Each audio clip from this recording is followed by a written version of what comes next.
नमस्कार।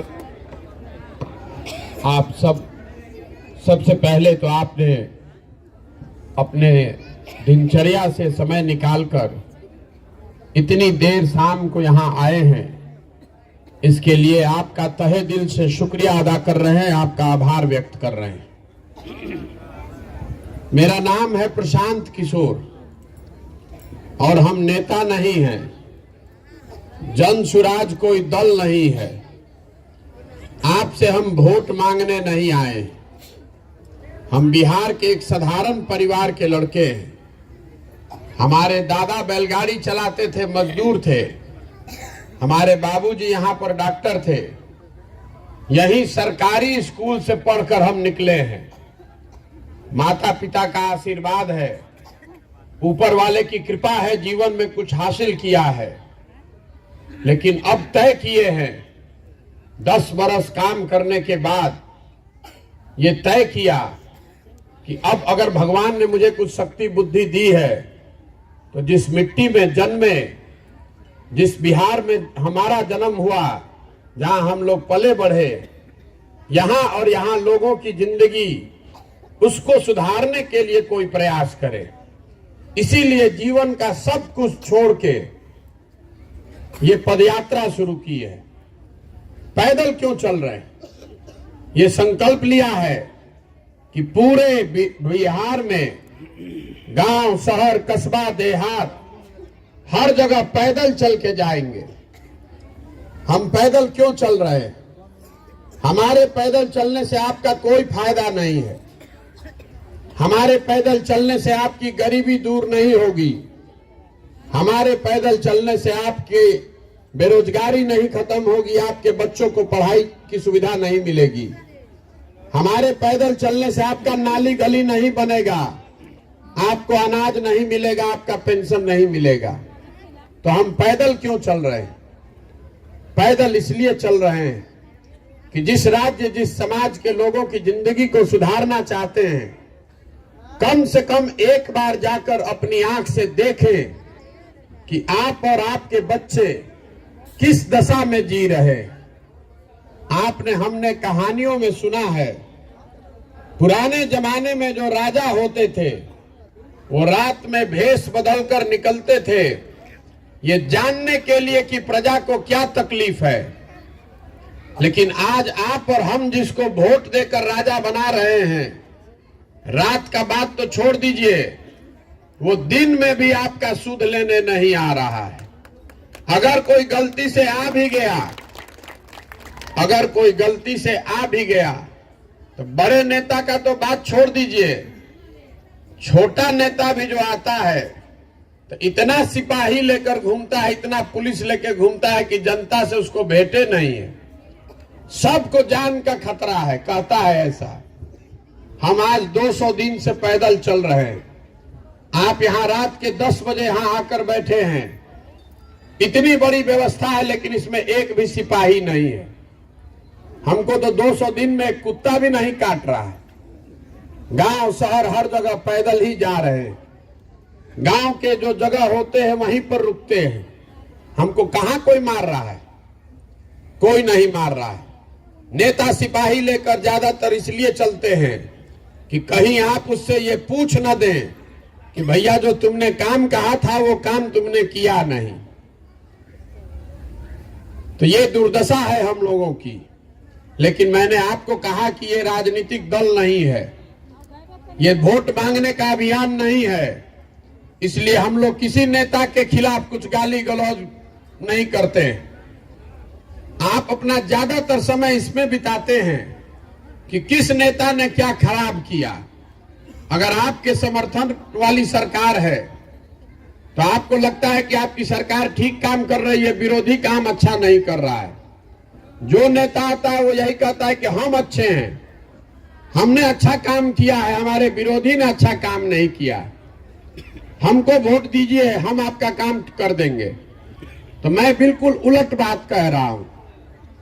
हम कह रहे हैं कि बिहार में जितने लोग नेता हैं, जिसको भी आपने वोट दिया, जिसकी सरकार बनाई, जिसने जो काम किया या करने का दावा कर रहा है, सबको सही मान लीजिए।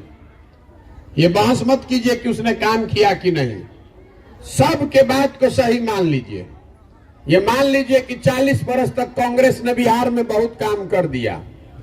ये भी मान लीजिए कि लालू जी के 15 साल के राज में बिहार में सामाजिक तौर पर पिछड़े हुए लोगों को आवाज मिल गई, सामाजिक न्याय हो गया। ये मान लीजिए कि नीतीश जी और भाजपा के सरकार में सुशासन आ गया।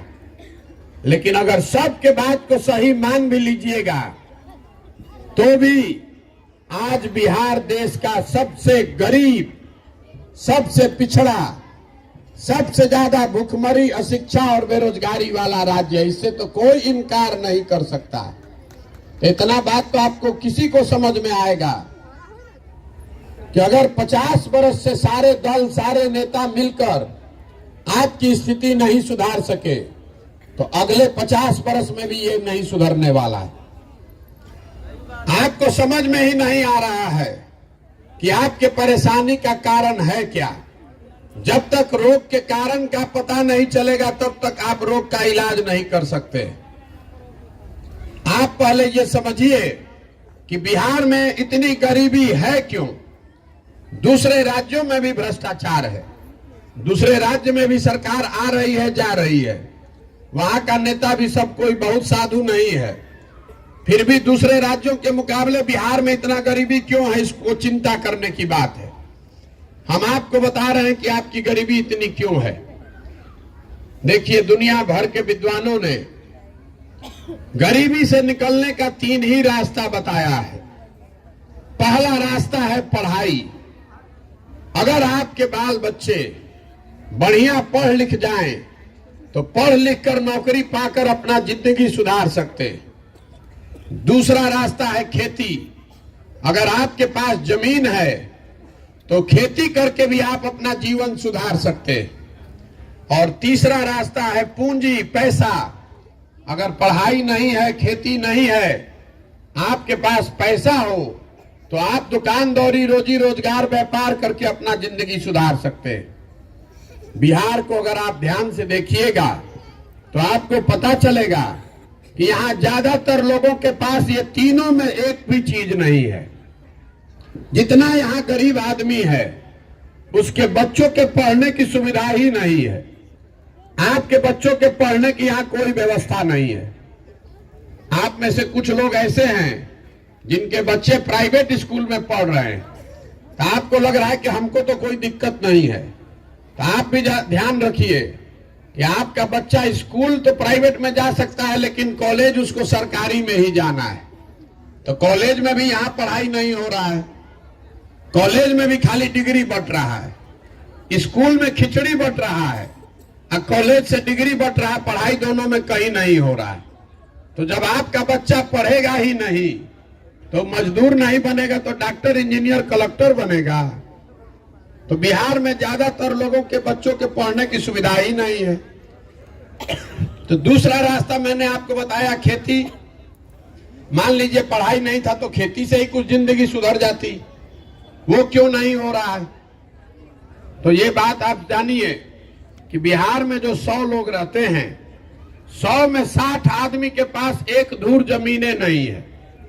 यहां 75 साल में भूमि सुधार को लेकर कोई प्रयास नहीं किया गया। नतीजा ये है कि 100 में 60 आदमी बिहार में ऐसा है जिसके पास एक धूर जमीन नहीं है। देश में सबसे ज्यादा भूमिहीन लोग बिहार में हैं। और जो 40 आदमी के पास जमीन है जो खेती कर रहा है, उसमें 35 आदमी ऐसा है जिसके पास 2 बीघा से कम जमीन है। तो जो 2 बीघा से कम जमीन वाले लोग हैं वो खेती जो करते हैं वो कमाने की खेती नहीं है, वो खाने की खेती है। आप उतना ही उपजाते हैं अपने खेत में कि आपका और आपके बाल बच्चे का पेट भर जाए, उससे आमदनी का जुगाड़ नहीं है। बिहार में सिर्फ 4 से 5% लोग ही खेती के जरिए आमदनी कर रहे हैं। बाकी लोग या तो खेती करके अपना और अपने बाल बच्चों का पेट भर रहे हैं या फिर खेत में मजदूर हैं। तो आपके पास पढ़ाई है नहीं, खेती है नहीं। तीसरा रास्ता आपको बताया मैंने, पूंजी। अगर आपके पास पैसा होता तो कम से कम कुछ नहीं तो 5 को भैंसे पाल लेते, अपने गांव में कोई दुकान खोल लेते, फार्चून किराना खाद का व्यापार कर लेते। तो बिहार में प्रति व्यक्ति औसतन हम लोग 35,000 रुपया कमाते हैं साल भर में। देश में प्रति व्यक्ति एक आदमी औसतन कमाता है 1,45,000 रुपया, और बिहार में हम लोग कमा रहे हैं 35,000। तो इस महंगाई के जमाना में 35,000 रुपया में आप खाइएगा क्या, बचाइएगा क्या, और पूंजी कहां से लाइएगा? तो जब आपके पास शिक्षा है नहीं, खेती है नहीं, पूंजी है नहीं, तो आप गरीबी से निकलिएगा कैसे? जितना हाथ पांव मारना है मार लीजिए, 10 घंटा काम कीजिए कि 12 घंटा। मोदी को वोट दीजिए कि प्रशांत किशोर को कि लालू नीतीश को, सुधरने वाला नहीं है, सुधर ही नहीं सकता है। जब तक यहाँ पर लोगों के बच्चों के पढ़ने की व्यवस्था नहीं बनाई जाएगी, जब तक लोगों को भूमि नहीं दिया जाएगा, खेती को कमाने वाला नहीं बनाया जाएगा, और जब तक घर घर लोगों को कर्जा पैसा देकर पूंजी नहीं उपलब्ध कराया जाएगा, तब तक बिहार से गरीबी दूर नहीं हो सकती है। तो इतना बात तो हम आपको बता दिए, आप ध्यान से सुने। अब आपको ये समझ में आएगा, आप पूछिएगा कि अगर प्रशांत किशोर आपको ये बात समझ में आ रही है तो इतने बड़े बड़े नेताओं को समझ में क्यों नहीं आ रही है? हम आपको बता रहे हैं कि उनको भी समझ में आ रहा है, तो ये हो क्यों नहीं रहा है? अभी आपको 2 मिनट में बताएंगे तो आपको पता चलेगा कि आपका दुर्दशा क्यों है। अभी आपसे एक सवाल पूछेंगे, सबको जवाब देना है। बिहार में और कुछ हो चाहे नहीं, इतना तो सब लोग मानेंगे कि सबके बच्चों के पढ़ने की व्यवस्था होनी चाहिए। होनी चाहिए कि नहीं होनी चाहिए? सबको जवाब देना है, हाथ उठाकर और मुंह से हाँ बोलिए जोर से, जिसको ना बोलना है ना बोलिए। फिर से हमको पूछने दीजिए, बिहार में और कुछ हो चाहे नहीं, सबके बच्चों के पढ़ने की व्यवस्था होनी चाहिए कि नहीं होनी चाहिए? अभी आपने सब ने कहा है कि होनी चाहिए। अभी 1 मिनट रुकिए, अभी पता चलता है कि आपकी दुर्दशा क्यों है। आपने अभी कहा कि सबके बच्चों के पढ़ने की व्यवस्था होनी चाहिए, तो अब अपने अपने बच्चों के नाम पर, अपने अपने बच्चों के नाम पर ईमानदारी से बताइए कि आपने अपने जीवन में कभी अपने बच्चों के पढ़ाई के लिए वोट किया है? नहीं। जो किया है तो हाथ उठाइए, जिसने भी किया हो उठाइए हाथ। अब आप बताइए, आपकी दुर्दशा इसीलिए है, आपको किसी नेता की जरूरत नहीं है। अभी आपने बताया यहाँ पर, आपको ये मालूम है कि अगर आपके बाल बच्चों के पढ़ने की व्यवस्था हो जाए तो आपका जीवन सुधर सकता है, लेकिन आप पढ़ाई के लिए वोट नहीं देते, तो जो ताला खोलना है उसका चाबी लगाइएगा नहीं, तो ताला खुलेगा कैसे? अभी आप में से तुरंत कोई खड़ा होके कहेगा कि भैया वोट तो ठीक है दे रहे हैं, नेताजी हम लोग को ठग रहे हैं।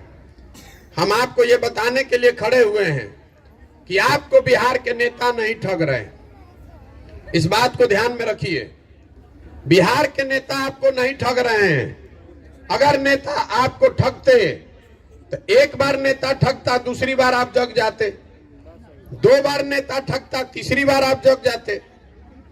लेकिन अगर आप 50 वर्ष से ठगे जा रहे हैं तो इसका मतलब है कि कहीं ना कहीं गलती अपने में है। मैं अभी आपको समझाता हूं, जिस चीज पर हम लोग बिहार में वोट दे रहे हैं वो थोड़ा कम या ज्यादा हम लोग को मिल रहा है। हम लोगों ने बिहार में घर घर से 5 किलो अनाज के लिए मोदी जी को, भाजपा को वोट दिया है। तो बिहार में कितना भ्रष्टाचार है, 1 किलो चोरी करके 4 किलो अनाज मिल रहा है कि नहीं मिल रहा है? आपने, हमने वोट दिया है अयोध्या में राम मंदिर बनाने के लिए, तो बिहार में सड़क, नाली, गली, स्कूल, फैक्ट्री बने चाहे नहीं, अयोध्या में राम मंदिर बन रहा है कि नहीं बन रहा है? आपने, हमने वोट दिया है जाति के नाम पर, तो बिहार में और किसी बात की चर्चा हो चाहे नहीं, घर घर जाति की चर्चा और घर घर जाति की गिनती हो रही है कि नहीं हो रही? आपने हमने वोट दिया है बिजली आने के नाम पर, तो बिहार में बिल चाहे 6,000 आए कि 8,000, घर घर बिजली आई है कि नहीं आई है। आपने हमने वोट दिया है मोदी जी का चेहरा देख के, मोदी जी का 56 इंच का सीना देख के, तो सुबह शाम टीवी पर मोदी जी का फूला हुआ सीना और चमकता हुआ चेहरा देखने को मिल रहा है कि नहीं मिल रहा है। आपने हमने वोट दिया है गुजरात में विकास का कहानी सुन के, तो गुजरात में फैक्ट्री चल रही है, गुजरात में विकास हो रहा है, और आपके बच्चे जाकर गुजरात में मजदूरी कर रहे हैं कि नहीं कर रहे हैं। तो किस बात पर आपने वोट दिया है जो आपको नहीं मिल रहा है, हमको बता दीजिए। जब आपने अपने बच्चों के पढ़ाई के लिए, रोजगार के लिए वोटे नहीं दिया है तो आपको मिलेगा कैसे। यही बताने के लिए पैदल चल रहे हैं, यही समझाना चाहते हैं कि अगर आप अपने और अपने बच्चों की चिंता नहीं कीजिएगा तो इस धरती पर कोई आदमी, कोई नेता, कोई दल, कोई विचारधारा आपके बच्चों की चिंता नहीं करेगा। क्यों करेगा भाई? जब आपको अपने बच्चों की चिंता ही नहीं है तो नेता आपके बच्चों की चिंता क्यों करेगा। हम पैदल चल रहे हैं, 150 लड़का आगे दौड़ता है, तो ज्यादातर बच्चों के शरीर पर शुद्ध कपड़ा नहीं है। आपके छोटे छोटे बच्चों के पैर में हवाई चप्पल नहीं है। आपका बच्चा स्कूल जाता है तो पिलुआ वाला खिचड़ी खाकर घरे आ रहा है। आपका बच्चा पढ़ लिख कर घर में बेरोजगार है, चाहे गुजरात तमिलनाडु में जाकर मजदूरी कर रहा है, लेकिन आपको उसका चिंता नहीं है। आपको चिंता है राम मंदिर का, आपको चिंता है भारत पाकिस्तान पुलवामा का, आपको चिंता है जात का। तो ये सुधरेगा कैसे रे भाई? ये नहीं सुधर सकता है। हमको आप कह रहे हैं कि प्रशांत किशोर चले हैं, बहुत होशियार आदमी है, सुधार देंगे।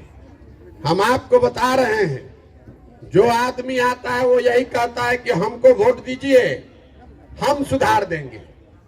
मैं आपको कह रहा हूं कि एक प्रशांत किशोर को छोड़िए, अगर 10 प्रशांत किशोर आ जाए तब भी बिहार नहीं सुधर सकता है। जब तक आप नहीं सुधरिएगा, जब तक आप अपने बच्चों के लिए नहीं खड़ा होइएगा, तब तक कोई नहीं बिहार को सुधार सकता है। लिख कर रखिए इस बात। यही बताने के लिए चल रहे हैं।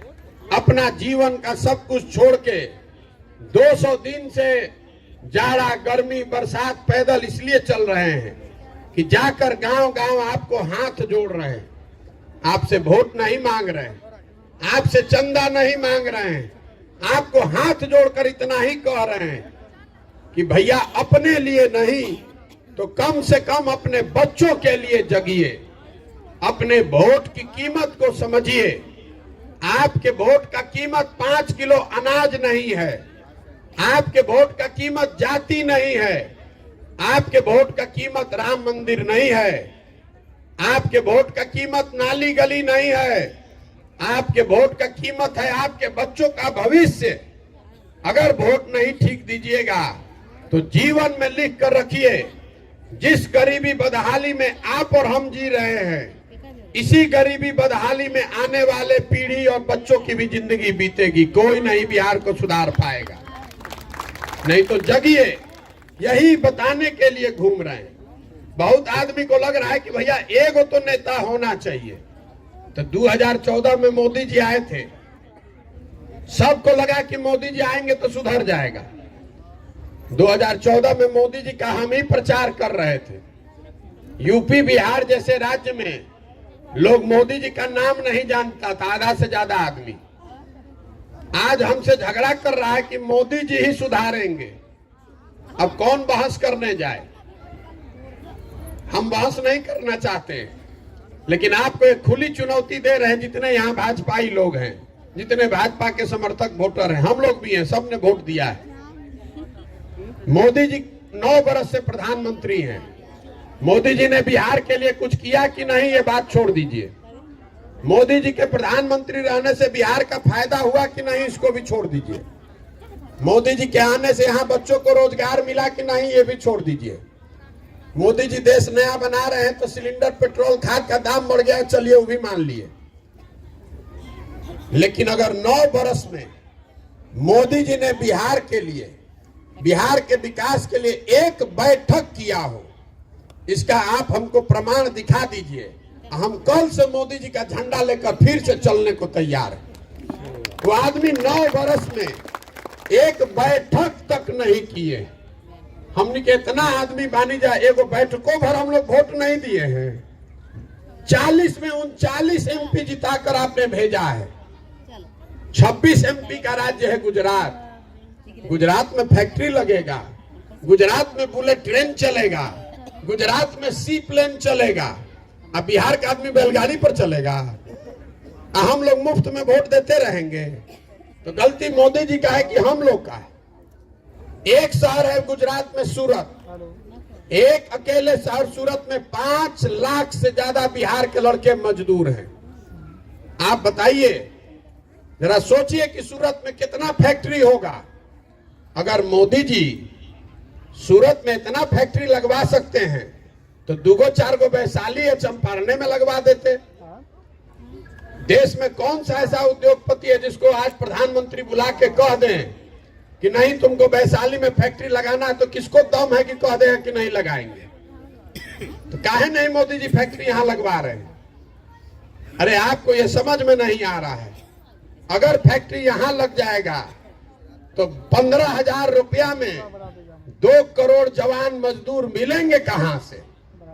पूरे देश में हम लोग मोटरसाइकिल, कार, फ्रिज, सीमेंट, छड़ नहीं बना रहे हैं। हम लोग खाली बना रहे हैं मजदूर। जवान लड़कों को आप पेट काट काट के पाल पोस के बड़ा किए। 20 साल 25 साल का लड़का हुआ, ट्रेन में, बस में भेड़ बकरी की तरह बैठ के बिहार का लड़का जा रहा है। सब आपने देखा कोरोना के दौरान जिन मजदूरों को, जिन बच्चों को मार के भगा दिया लोगों ने, उन्हीं मजदूरों को वापस बुलाने के लिए लोग ट्रेन से, बस से, प्लेन का पैसा देके बुलाया। क्यों बुलाया?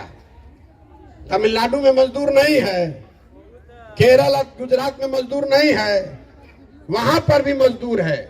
लेकिन तमिलनाडु में जो मजदूर है वो लेगा महीने में 35,000, 40,000 रुपया, और बिहार का गरीब बच्चा जाकर काम कर रहा है 15,000 रुपया पर। तो तमिलनाडु का आदमी बुर्बक है कि वहां कला के फैक्ट्री लगाएगा बिहार में? बुर्बक हम लोग हैं जो बिना किसी बात के वोट दिए जा रहे हैं। यही बताने के लिए आपके पास आए। एक और बात कहकर इसको खत्म करेंगे। बहुत आदमी को यहाँ लगता है कि भैया हम लोग तो ठीक हैं, नेता सब जात का राजनीति करके बर्बाद कर दिया है बिहार को। तो हम आपका ये भ्रम भी दूर कर देते हैं। बिहार में कोई नेता जात का राजनीति नहीं कर रहा है, इस बात को समझिए। कोई नेता बिहार में जात का राजनीति नहीं कर रहा है। आपसे पूछेंगे कौन करता है जात का राजनीति, तो आप तुरंत कहिएगा कि लालू जी जात का राजनीति करते हैं। तो भैया लालू जी अगर जात, हम आपको कह रहे हैं कि लालू जी जात का राजनीति करवे नहीं करते। अगर लालू जी जात का राजनीति करते तो ये न कहते कि बिहार का मुखिया हर हालत में यादव समाज का लड़का होना चाहिए, और सब यादव जी भाई लोग, आप लोग आरजेडी को, लालटेन को वोट दीजिए। लालू जी नहीं न कह रहे हैं, लालू जी कह रहे हैं कि हर हालत में बिहार का मुखिया मेरा लड़का होना चाहिए, और सब यादव जी लोग, आप लोग हमको वोट दीजिए। ये जात का राजनीति कहाँ हुआ? ये तो परिवार का, बेटे का राजनीति हुआ। और लालू जी अकेले नहीं है, कोई पासवान जी हैं, कोई माझी जी हैं, कोई पंडित जी हैं, कोई कुशवाहा जी हैं। जो जिस जात का नेता है, नेता अपना और अपने बच्चे की चिंता कर रहा है। जात में आप और हम अजुराए हैं, नेता जात का चिंता नहीं कर रहा है। अगर नेता जात का चिंता करता तो कम से कम जिन जातियों के लोग मुख्यमंत्री बने, उन जातियों का तो कल्याण हो गया रहता। मांझी जी मुख्यमंत्री बने तो उससे मुसहर समाज का कल्याण हो गया। सब यादव जी भाई लोग धनी हो गए, सारा मुसलमान धनी हो गया। अरे जात में आप फंसे हैं, नेता नहीं फंसा है। नेता अपने बेटा की चिंता कर रहा है। तो हम आपसे हाथ जोड़कर कह रहे हैं कि आप भी अपने बेटा का चिंता कीजिए। वोट देते समय स्वार्थी बनिए। वोट देते समय आपको आकर कहेगा देश के नाम पर वोट दीजिए। कोई राष्ट्रवाद के नाम पर वोट मांग रहा है, कोई भारत पाकिस्तान के नाम पर वोट मांग रहा है, कोई जाति धर्म के नाम पर वोट मांग रहा है। हम आपको कह रहे हैं कि आप वोट देते समय स्वार्थी बनिए, नेता को नहीं अपने बेटा को देखकर वोट दीजिए, उसके पढ़ाई और रोजगार के लिए वोट कीजिए। देखिए कैसे व्यवस्था बनती है। तो आदमी कह रहा है कि सब बात भैया बुझा रहा है, लेकिन बिहार में हमने के पास विकल्प नहीं थे। हम लोग के पास विकल्प नहीं है। बिहार में दुए गो दल है, एगो मोदी जी का भाजपा, एगो लालू जी का ललटेन। नीतीश कुमार बेचारे का तो पते नहीं है कि कब ललटेन पर लटक जाइए ना, कब कमल के फूल पर बैठ के पौरे लगी हो। तो किसको वोट दिया जाए? आप कह रहे हैं कि आपको विकल्प नहीं है, तो जन सुराज वही विकल्प है। आपको बताया जा रहा है कि आप विकल्प बनाइए। आप विकल्प आपने क्यों नहीं बनाया है? आप कहते हैं कि आपके पास संसाधन नहीं है, आपके पास व्यवस्था नहीं है, आपकी चिंता है कि आप चुनाव कैसे जीतिएगा। तो जन सुराज में हम आपको बता रहे हैं कि आप व्यवस्था का चिंता मत कीजिए, संसाधन का चिंता मत कीजिए, चुनाव जीतने का चिंता मत कीजिए। ये सारी चिंता अपने भाई, अपने बेटे प्रशांत किशोर पर छोड़िए, लेकिन अपने बच्चों के भविष्य के लिए खड़ा होइए। कम से कम अपने बच्चों के लिए खड़ा तो होइए। हम आपको देते हैं व्यवस्था, हम लगाएंगे संसाधन, हम आपका चुनाव लड़ाएंगे। आप खड़ा होइएगा तब न विकल्प बनेगा। हर आदमी यही सोच रहा है कि कोई आके सुधार दी। अरे भैया, बिहार को सुधारना है तो आपको, हमको, सबको खड़ा होना पड़ेगा। बिहार को सुधारने के लिए केरल से आदमी नहीं आएगा। आप खड़े होइए, अपने बच्चों के लिए खड़े होइए। संकल्प लीजिए कि अपने बच्चों के पढ़ाई और रोजगार के लिए वोट देंगे, अपने आप बिहार सुधरेगा। ये जो पूरा जो ये अभियान है, इसमें गांव, शहर, कस्बा, देहात से हम जैसे दही को मथ के आप मक्खन निकालते हैं, वही हम समाज से ऐसे लोगों को ढूंढ कर निकालने चले हैं जिस आदमी में ये जज्बा है कि नहीं भैया आप मदद कीजिए, हम लोग इसको बनाएंगे। ये कार्यकर्ता बनाने का अभियान नहीं है, ये अपने पीछे चलने वालों को ढूंढने का अभियान नहीं है। हम ऐसे लोगों को ढूंढ रहे हैं जो हमारे साथ, हमारे बराबरी में चले और मिलकर ये व्यवस्था बनाए, और ताकि बिहार के लोग मिलकर एक नया विकल्प तैयार करें, जनता का विकल्प। इसका नाम क्या है? जन सुराज। सुराज मतलब सुंदर राज। किसका सुंदर राज? आपने तो कांग्रेस का राज बना के देखा, लालू नीतीश का राज देखा, मोदी का राज भी देखिए रहे हैं। आपका कल्याण नहीं हुआ। अगर आप प्रशांत किशोर का राज बनाइएगा तो भी कोई फायदा नहीं होगा, हम भी आपको ठगेंगे। इसलिए एक बार जनता का राज बनाइए, अपना राज बनाइए, इसलिए ये अभियान चला रहे हैं। जगिए, अपने बच्चों के लिए जग कर ये व्यवस्था बनाइए। तो बोलिए, आपकी प्रयास होना चाहिए कि नहीं होना चाहिए? प्रयास होना चाहिए कि नहीं होना चाहिए? आपके मुंह से आवाजों नहीं निकलेगा, सुधर जाएगा। ये प्रयास होना चाहिए कि नहीं होना चाहिए? तो हम अभी एक नारा लगवाएंगे आपसे। हम एक नारा लगवाएंगे, मैं बोलूंगा जय बिहार, आपको बोलना है जय जय बिहार। जय बिहार। वैशाली के आदमी में दमे नहीं है। जय बिहार, जय बिहार, जय बिहार। तो हम ये नारा आपसे क्यों लगवा रहे हैं, आप पहले समझिए। हम बिना मतलब का नारा भी नहीं लगवाते। नारा इसलिए लगवा रहे हैं कि जो जिस मिट्टी में हम और आप जहां जन्मे, जहां हम लोग के पूर्वज माँ बाप पैदा हुए, आज बिहार के लड़के जब बाहर जा रहे हैं पढ़ने, मजदूरी करने, जिसको मन होता है वही कहता है बिहारी मतलब बुर्बक, बिहारी मतलब अनपढ़। ये शब्द बिहारी गाली बन गया है। पूरे भारत में हर दिन बिहार के लोगों को बिहारी कह के जलील किया जाता है। हम लोग जितने लोग बिहार में रह रहे हैं सब हम लोग बुर्बक आदमी हैं। अरे बिहार के लोग बुर्बक नहीं हैं, बिहार के नेताओं ने हम लोग को बुर्बक बना के रखा है। ये मिट्टी ज्ञान की भूमि रही है, देवताओं को भी आकर यहाँ ज्ञान मिला है। आपके हमारे पूर्वजों ने इसी बिहार में वो व्यवस्था बनाई थी कि पूरे दुनिया से पढ़ने के लिए लोग बिहार आते थे। पूरे भारत का शासन यहाँ पाटलिपुत्र से चलता था। और आज हम लोग का दुर्दशा देखिए, जो बिहार हम लोगों ने बनाया है कि हम लोग के बच्चों के लिए पढ़ने की व्यवस्था नहीं है और 10,000 के रोजी रोजगार के लिए लोगों को पूरा भारत में दर दर का ठोकर खाना पड़ रहा है। तो ये स्थिति बदलनी चाहिए और ये बदलेगी तब जब आप जगिएगा, आप संकल्प लीजिएगा कि हम भारत, पाकिस्तान, गुजरात, कर्नाटक पर वोट नहीं देंगे, जाति धर्म पर वोट नहीं देंगे, अपने बीच से बिहार का भला करने वाले लोगों के लिए वोट देंगे, अपने बच्चों के शिक्षा और रोजगार के लिए वोट देंगे। इसी के लिए ये पूरा व्यवस्था बनाए। अगर समझ में आए तो इससे जुड़िए और नहीं समझ में आए तो जहां हैं वहां रहिए। जिस दल का झंडा ढो रहे हैं ढोइए, हमको उससे कोई दिक्कत नहीं है। लेकिन अगर वो गलती कीजिएगा तो याद रखिए, आप अपने बच्चों के भविष्य के लिए स्वयं जिम्मेवार होइएगा, दूसरे पर दोष मत दीजिएगा। फिर ये मत कहिएगा कि भैया विकल्प नहीं था। ये आपका अवसर है विकल्प बनाने का, आपको तय करना है। अगर आप तय करके आगे बढ़ेंगे तो आप बिहार में वो व्यवस्था बना सकते हैं कि हम लोग के बच्चों को पढ़ने और रोजगार के लिए बाहर जाकर दर दर का ठोकर नहीं खाना पड़ेगा। और नहीं बनाइएगा तो जैसे चल रहा है वैसे चलिए रहा है। एक अंतिम बात आपको बता दे रहे हैं, बहुत लोगों को ये लग रहा है कि भाई इतना बड़ा बड़ा ये बात बतिया रहे हैं, अपने लिए क्या चाहते हैं।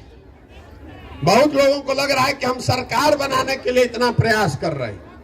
तो आप हमको नहीं जानते, हमारा सपना इतना छोटा नहीं है।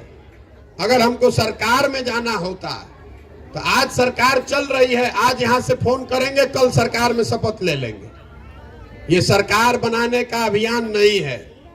हम अपने जीवन का सब कुछ बिहार में सरकार बनाने के लिए नहीं दांव पर लगाए हैं। अपना जीवन का सब कुछ इसलिए दांव पर लगाए हैं कि अपना ये सपना लेकर आए हैं कि अपने जीवन काल में देश के सबसे गरीब और पिछड़े राज्य बिहार को एक दिन समृद्ध और अग्रणी राज्य के तौर पर देखना चाहते हैं। ये देखना चाहते हैं कि मेरे जीवन काल में एक दिन ऐसा आए जब गुजरात, पंजाब, महाराष्ट्र, तमिलनाडु से लड़के आकर बिहार में रोजी रोजगार करें, तब माना जाएगा कि बिहार में विकास हुआ। आप बताइए कि होना चाहिए कि नहीं होना चाहिए? होना चाहिए कि नहीं होना चाहिए? 26 MP का राज्य है गुजरात। गुजरात का आदमी बन गया है फैक्ट्री का मालिक। 40 MP का राज्य है बिहार। हम लोग का लड़का जाकर वहीं बन गया फैक्ट्री में मजदूर। हम लोग का आंखें नहीं खुल रहा है। तो ये बदलना चाहिए ना भाई। तो आपसे वोट हम मांगे नहीं, चंदा हम लेते नहीं है। अपना टेंट, तंबू, चाय, पानी, खर्चा सब लेके ही चल रहे हैं। आपसे मांगने आए हैं आपका आशीर्वाद। ये कठिन काम है। आप 5 दिन जाते हैं बाबा धाम तो आपका हाथ पांव फूल जाता है। हम 200 दिन से पैदल चल रहे हैं।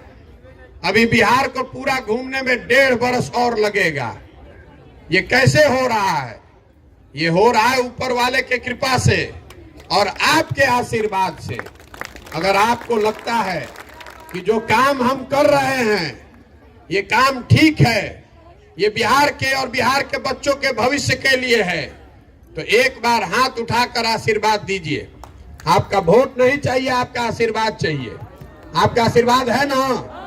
प्रयास हो ना भाई, प्रयास होना चाहिए ना। बहुत बहुत धन्यवाद, आप आए। अब 10:30 बज गया है, अब जाइए अपने घर। आप भी आराम कीजिए। हम कल यहाँ 4 बजे शाम तक कल हैं। पूरे दिन हम लोगों से मिलेंगे। अभी भी जो लोग मिलना चाहेंगे तो हम यहाँ पर 2 घंटे तक और अभी मिल रहे हैं लोगों से।